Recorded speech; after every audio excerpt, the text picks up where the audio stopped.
Welcome to Amazing World Channel.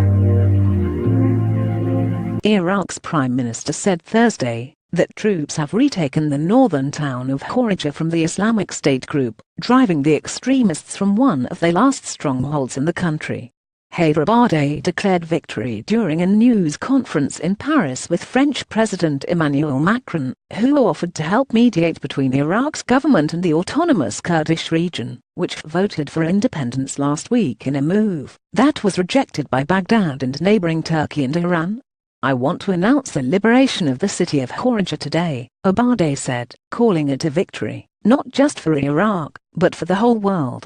Iraqi forces have driven Islamic State from nearly all the cities and towns it seized in the summer of 2014, including the country's second-largest city, Mosul, which was liberated in July.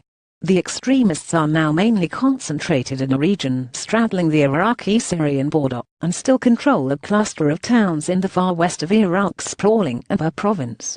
Iraqi officials often declare victory before the fighting has completely ended, and the troops in and around Hawija were likely still clearing mines and booby traps, and flushing out remaining militants.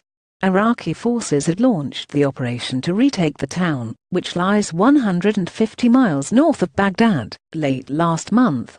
Even as it drives the extremists from their last remaining pockets of territory, Iraq faces a new challenge in the form of a growing Kurdish push for independence.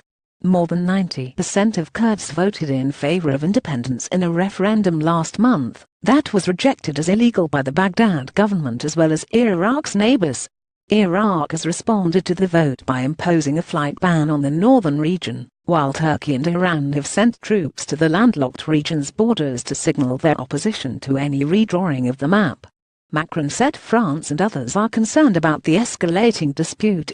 He said France supports the territorial integrity of Iraq and called for national reconciliation and inclusive governance, noting France's close ties to the Kurds. He said dialogue is the only path out of the crisis, and said France is ready to contribute actively to mediation. France frequently offers to use its diplomatic weight to mediate in world crises. The offer to mediate between the Iraqi government and Kurds had reportedly run into resistance from the Iraqi government ahead of Abadi's visit, because of Macron's insistence on Kurdish rights.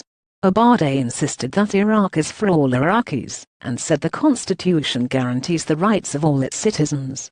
"We are not looking for any confrontations, we don't want animosity," he said.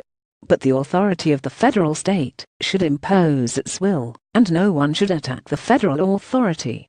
The central government and the Kurds have long bickered over the sharing of oil wealth, and the fate of disputed territories that are controlled by Kurdish forces, but lie outside their autonomous region.